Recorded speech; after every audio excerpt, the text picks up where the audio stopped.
Bismillahirrahmanirrahim. Apa kabar semuanya? Semoga selalu dalam keadaan sehat walafiat. Alhamdulillah bertemu kembali dalam materi pembahasan Quran Hadis. Bahasan kita kali ini adalah keotentikan Al-Quran. Indikator dari materi kali ini 1. Menghayati keotentikan Al-Quran. 2. Mengamalkan sikap jujur sebagai cerminan pemahaman bukti keotentikan Al-Quran.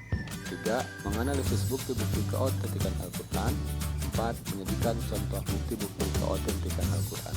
Setelah pada video-video sebelumnya kita sudah membahas tentang pengertian Al-Quran serta sejarah dan turunnya Al-Quran, maka kali ini kita akan sama-sama membahas keotentikan Al-Quran atau orisinalitas Al-Quran. Al-Quran sebagai kitab suci umat Islam, maka sudah seharusnya dan selayaknya menjadi sebuah bacaan yang sangat orisinil. Artinya kemurniannya haruslah terjaga sebagai sebuah kitab suci. Penjagaan kemurnian Al-Quran sebagai sebuah kitab suci langsung diberitakan oleh Allah Subhanahu wa Ta'ala, sebagaimana tertulis dalam Al-Quran surat Al-Hijr ayat 19. Allah telah menegaskan bahwa kamilah, kata Allah, yang menurunkan Al-Quran, dan kami pula, kata Allah, yang akan menjaganya. Semua ulama bahkan seluruh umat Islam telah bersepakat bahwa kemurnian Al-Quran itu sudah terjaga sejak diturunkan kepada Nabi Muhammad SAW hingga saat ini, bahkan hingga akhir zaman kelak. Kemudian salah satu penyebab juga hingga saat ini keotentikan Al-Quran tetap terjaga, salah satunya adalah kebijakan Khalifah Utsman bin Affan ketika beliau mengumpulkan mushaf Al-Quran dalam satu mushaf, dan beliau membakar semua mushaf-mushaf selain yang telah dikodifikasi olehnya.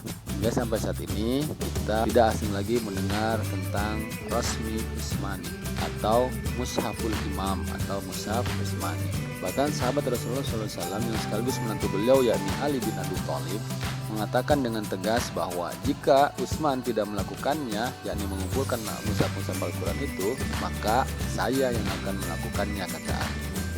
Kemurnian serta keaslian Al-Quran ini sudah pasti merupakan salah satu mukjizat dari baginda Nabi Muhammad SAW.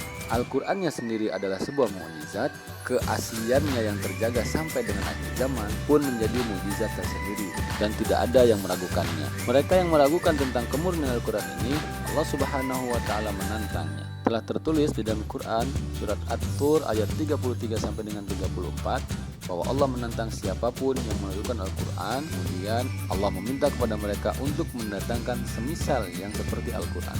Kemudian di surat selanjutnya yaitu surat Hud ayat ke-13, Allah juga menantang orang yang meragukan Al-Quran dengan meminta mereka untuk mendatangkan 10 surah semisalnya. Bahkan yang lebih mudah lagi, Allah menantang siapa saja yang meragukan kebenaran Al-Quran, sebagaimana tertulis dalam surat Al-Baqarah ayat 23, mereka yang menantang Al-Quran, menantang keraguan Al-Quran, maka diminta oleh Allah datangkan 1 surah saja semisal Al-Quran. Tantangan-tantangan Allah yang tertulis dalam Al-Quran ini merupakan sebuah ciri bahwa benar adanya Al-Quran merupakan firman Allah yang akan tetap terjaga kemurniannya hingga akhir zaman. Selain itu, Al-Quran juga merupakan satu-satunya kitab suci yang bisa dihafal dengan mudah oleh pemeluknya. Oleh karenanya banyak sekali kita mendengar para hafil-hafil Quran yang dengan mereka itulah Al-Quran juga menjadi terjaga keasliannya. Para ulama telah bersepakat bahwa siapa saja yang meragukan kebenaran Al-Quran, baik 1 surah